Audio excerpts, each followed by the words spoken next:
Shalom, and welcome to this short video, the third on Psalm 23.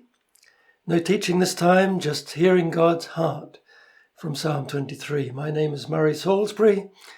My job is to unfold difficult chapters in the Bible so that Bible translators can translate them into their language.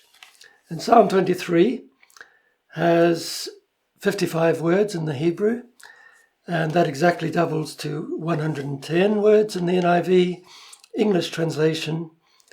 But even with double the amount of words, no single translation of poetry can capture all of the meaning. So my job is to unfold it some more for the translators, and very often even more than that, depending on what words and concepts they have in their language or do not have. So why is all this unfolding needed? Well, the poems of the Hebrew Bible use very few words to say a lot. Hebrew poets deliberately choose words with more than one meaning. So we don't have to limit ourselves to just one meaning for these words, because sometimes they want us to understand more than one meaning, maybe two or three meanings. Instead of replacing our old understanding of a verse in the Psalms, we can add to it a new meaning as we allow more light to shine on the same page of text. For example, it's not just dwelling in the house of the Lord in heaven one day, as wonderful as that is, but also living in the presence of the Lord on earth today. So what I'm going to do for you today is I'm going to unfold it even more for you without giving you any of the technical details that I give to translators. But this is more of a meditation. We could call it an expanded paraphrase, if you like, of Psalm 23 that seeks to uncover many of those various layers of meaning that the poets have wrapped up in Psalm 23.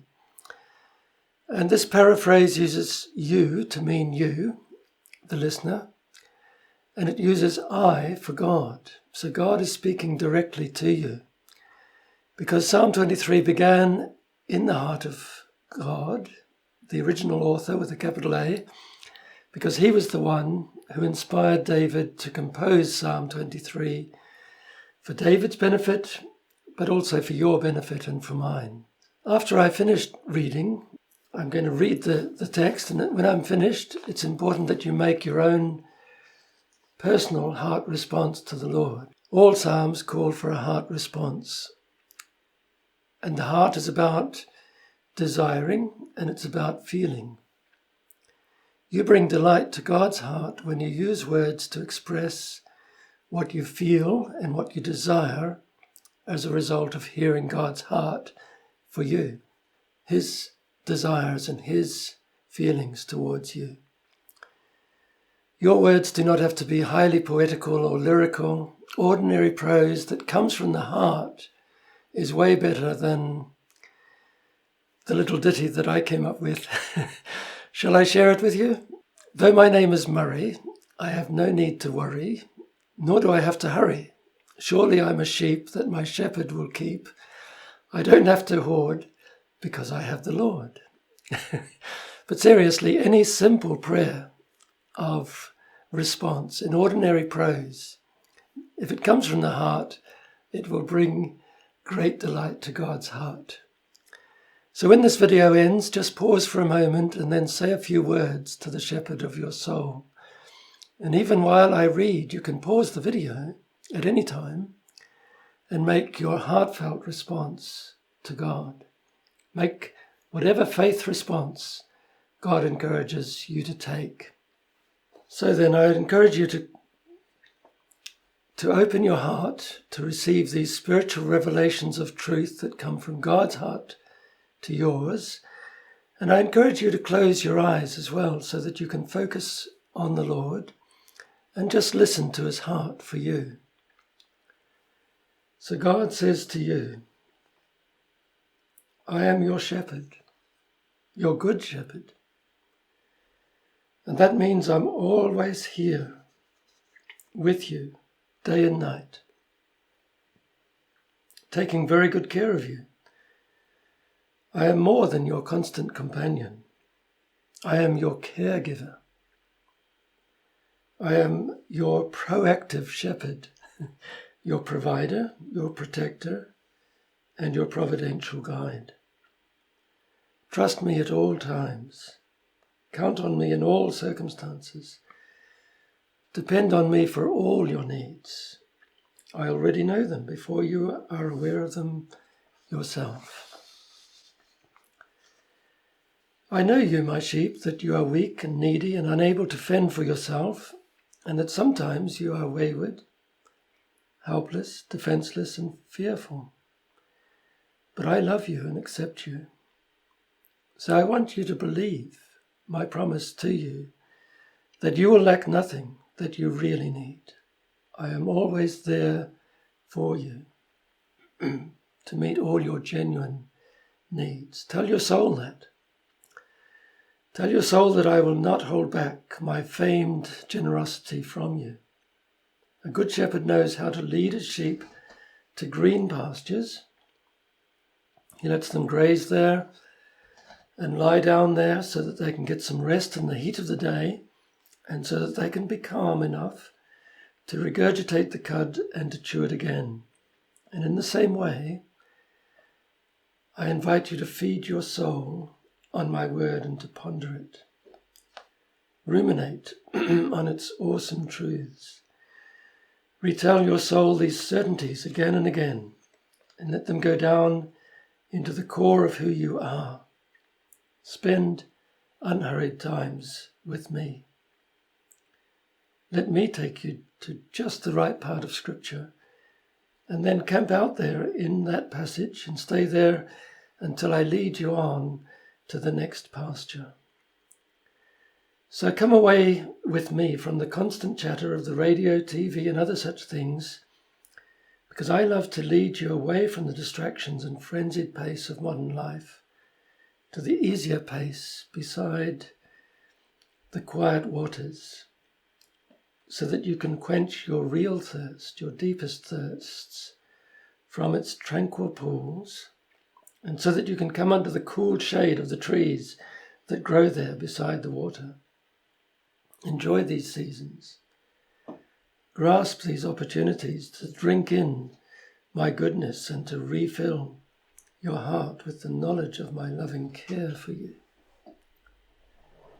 Keep company with me and I will restore your soul, strengthening the core of who you are as a person, renewing you and revitalizing your whole inner being. Let me restore your core. Let me draw out the real person that I made you to be. Cherish these times with me. Make the most of them, because we cannot stay in the cool green pastures forever. Life on this wounded planet just isn't like that. We must go on long journeys together over hard, rocky, uneven slopes in the intense desert heat. But know this, that I am with you all the way. I go before you to prepare the way. For the sake of my reputation as a good shepherd, and I also go with you, because that is what I'm like. That is my character. That is my name. And I want what is best for you. I know all the possible routes that we could go on, but I guide you along the very best paths for you at this stage of your life. So follow me closely and I will keep you on the pathway of righteous living and also on the unique pathway that I have mapped out for you personally. On occasion, for your ultimate good, your life's pathway might take you through a scary dark ravine. Potential dangers may seem to lurk in every dark crevice. You may feel unsafe, hemmed in, with nowhere to run. But even in such places, make this faith choice. I will fear no evil. Choose faith over fear. You can make this declaration of faith no matter what, because I am with you. This is my promise to you, giving you solid grounds for not being afraid. Your awareness of my presence makes all the difference. Just as sheep become less skittish when their shepherd is somewhere near, so you will become calmer by looking into my face. Sheep find comfort when they notice that the shepherd's rod and staff are at the ready to defend them, and when they feel the gentle but firm reassurance that this is the right path for now. In the same way, know this, that I am well able to keep you out of harm's way and to keep harm away from you. So speak calm assurance to your own soul. And that's what David is doing in this psalm. He's telling himself, saying, the Lord is my shepherd. And he's talking to me, saying, I will not fear because you are with me. So remind yourself that nothing truly dangerous can get past my powerful protection around you, and nothing at all can snatch you out of my hand. So now God changes the scene in your mind's eye from shepherd and sheep to a powerful overlord king, inviting one of his many vassal kings to his table. And this was common practice to strengthen alliances in those days. But now imagine that this powerful sovereign is actually rolling up his own sleeves to prepare a table for you, to prepare a feast in your honor. And God says to you, I want you to feel very welcome at my table. Come, sit and eat with me. Even though I am the King of Kings and the Lord of Lords over the whole universe, yet I have prepared this banquet in your honor. I've done everything openly, in plain view of your enemies and rivals. They can clearly see that you're under my strong protection, because you are a treasured guest under my roof. So don't feel like a foreigner at my court. I want you to feel like you belong here in my presence. I am your biggest supporter, your strongest champion, your powerful patron. It is you that I singled out to anoint your head with fragrant oil. I do this to refresh you and to welcome you as my special guest. I also want you to let me massage your stinking thinking with the fragrances of my truth about me and about what I really think of you. I have chosen your lot in life for you. It is much more than you can possibly imagine.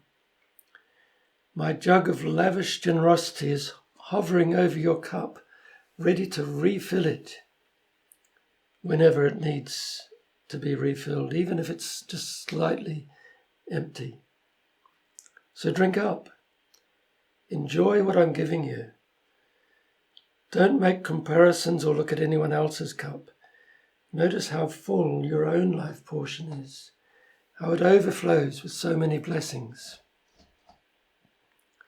Surely it is only my goodness and my unfailing love that are pursuing you. No enemy and no evil can overtake you, but I am the one who hunts you down relentlessly until I catch up with you to bless you with my goodness and with my loving care. I am committed to caring for you.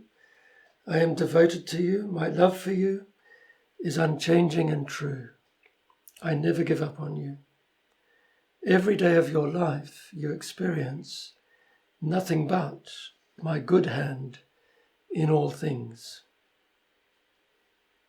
I do more than just passively follow you around. I pursue you with purpose to embrace you in my goodness and in my loving care.